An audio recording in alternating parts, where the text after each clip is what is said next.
So you understand how the Republicans run? Newt Gingrich has summarized it best.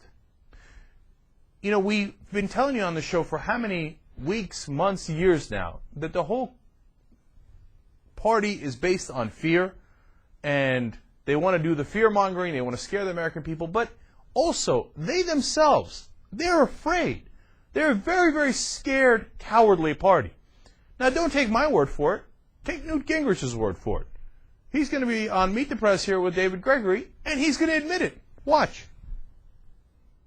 The thing that I think motivates Cheney, and I watched this firsthand after 9/11, is the shock of 9/11. The reality that his children and his grandchildren could die. That he has an obligation to America to take extra steps to keep us alive. And I think this was burned into him that day and the following day, and the realization we had been caught totally off guard. Despite all the warnings of the 90s, we had been caught totally off guard. And so they did everything for 7.5 years, and they have a very simple principle. If you're in doubt, do what it takes to help America survive every time. So they consistently fell down on the side of being very tough about national security. I think people should be afraid.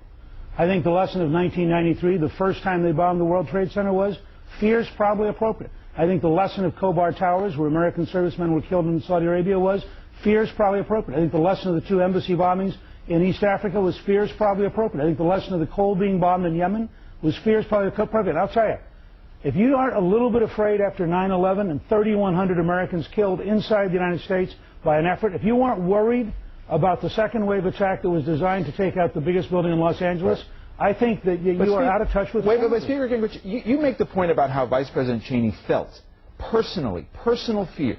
And isn't President Obama's argument that fear as a basis of national security policy is not sustainable over time?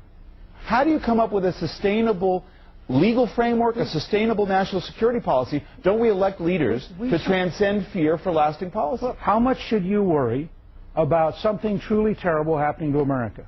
I belong to the wing that believes we live in an age when very few people using very dangerous weapons can cause incalculable damage. And I think we should take very strong steps to make sure that doesn't happen. Well, you know, God bless Gingrich's heart. He just admitted we, the Republicans, are the party of cowards.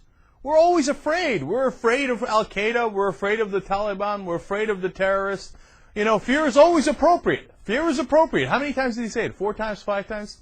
Listen, Newt, there's a difference between being concerned and taking appropriate and strong action and being afraid. So when Al-Qaeda hits us, wherever it might be, we should be concerned and we should take appropriate and strong action. But we shouldn't be afraid. We should be like, oh my God, Al-Qaeda hit us. I'm personally afraid. Look at what he's saying about Cheney. He was personally afraid for his family, afraid for his grandchildren.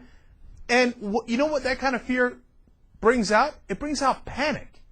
And that's exactly what he did. He panicked and he tried to give away American rights. Well, we should do spying on American citizens without court orders, even though that's against the 4th Amendment. We should do torture. We should do all these things that are un-American. Why? Because Dick Cheney's a coward. And he's been a coward his whole life.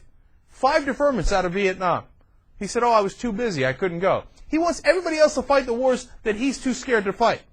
And now Newt Gingrich admits it. The Republican Party stands for cowardice. Well, thank you. I appreciate the note. Now we all know. Imagine, by the way, if a Democrat had said the same thing. Let's say John Kerry, when he was running for president, had said, look, fear is appropriate. Fear is appropriate. Now, what do you think the Republicans would have done to him? They're like, oh, look at this guy. He thinks the appropriate reaction is fear and cowering from the terrorists. But that's exactly what Newt Gingrich is saying. No, the appropriate reaction is not fear. It is strong action, smart action, and figuring out what to do to counter these guys so that it doesn't happen again. But it is not to give away American rights, American principles, and what a lot of people fought for and died for to establish, so that these cowards can go ahead and give it away.